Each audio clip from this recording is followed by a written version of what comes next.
बिस्मिल्लाहिर्रहमानिर्रहीम। अस्सलाम वालेकुम स्टूडेंट्स। आइए हम चैप्टर नंबर 11 इलेक्ट्रोस्टैटिक्स के न्यूमेरिकल असाइनमेंट्स को सॉल्व करते हैं। पहले क्वेश्चन नंबर 11.1 को सॉल्व करेंगे।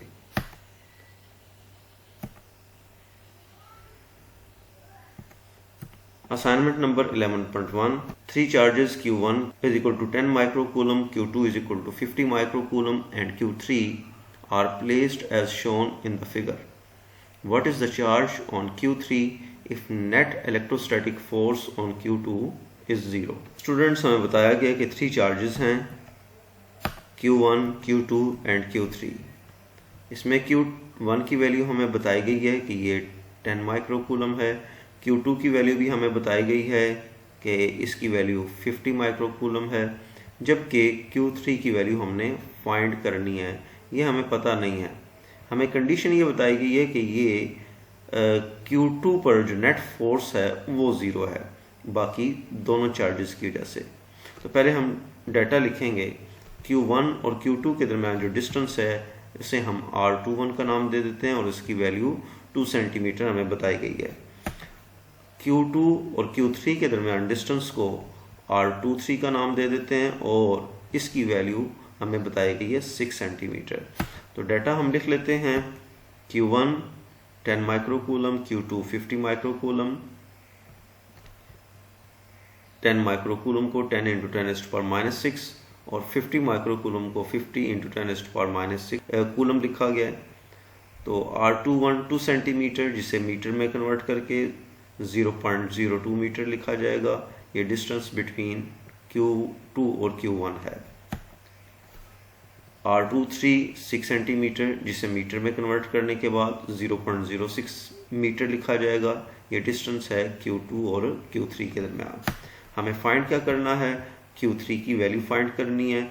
जो थर्ड चार्ज है उसका मैग्नीट्यूड फाइंड करना है, जबकि कंडीशन है if net force on Q2 is 0। Students, आप जानते हैं कि अगर Q2 पर नेट फोर्स 0 है, ये कब 0 हो सकती है? Q1 ये पॉजिटिव चार्ज है, Q2 भी पॉजिटिव चार्ज है, तो Q1 Q2 को रिपेल कर रहा होगा और इस पर जो फोर्स है उसकी डायरेक्शन Q1 से Q2 की तरफ होगी। ये एरो Q2 पर फोर्स की डायरेक्शन को इंडिकेट कर रहा है। इस फोर्स को हम F21 का नाम दे देते हैं, यानी 2 पर फोर्स 1 की वजह से। चार्ज Q2 पर फोर्स Q1 की वजह से, ये F21 है। जबकि Q3 भी पॉजिटिवली चार्ज है, तो वो भी Q2 को रिपेल करेगा और Q2 पर जो फोर्स Q3 की वजह से होगी उसकी डायरेक्शन Q3 से Q2 की तरफ होगी, जो इस एरो से दिखाई गई है। इस फोर्स को हम F23 का नाम दे देते हैं।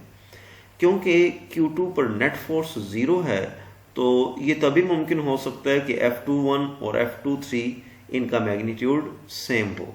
क्योंकि डायरेक्शन में अपोजिट हैं, मैग्नीट्यूड सेम होगा, तो ये दोनों एक दूसरे के इफेक्ट को कैंसिल कर देंगी और नेट फोर्स 0 होगी। स्टूडेंट्स, यही कंडीशन हम यूज़ करके हम इस Q3 पर जो चार्ज है उसका मैग्नीट्यूड फाइंड कर सकते हैं। तो ये लिखा है, the net force on Q2 will be 0 if the forces on it due to Q1 and Q3 are equal in magnitude being opposite in direction. That is F net is equal to F21 magnitude minus F23 magnitude. ये negative sign इसलिए लगाया गया है क्योंकि F23 की direction F21 से, यानी charge Q2 पर फोर्स की डायरेक्शन Q1 की वजह से जो है और Q3 की जो वजह से है वो अपोजिट डायरेक्शन में है। नेट फोर्स का मैग्नीट्यूड हमने 0 पुट कर दिया क्योंकि हमें गिवन कंडीशन है, तो F21 माइनस F23।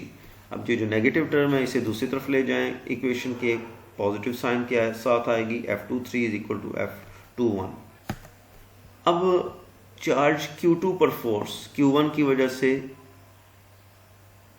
उसे F21 का नाम देते हैं और उसकी वैल्यू होगी K is equal to Q2 by R21 square.